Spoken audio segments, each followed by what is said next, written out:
Obbedame obiyyodame dama yaa firri garmaame akkara sendi bee mataake akki baasuun dhibee abbaake koshomoolee heerumni loolle obbedame obiyyodame dama yaa firri garmaame obboleetti gara magaala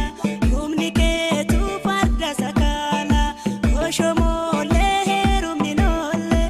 obbedame obiyyodame dama yaa firri garmaame obbi oyaa obbe boye mimma shola gate kosho heeru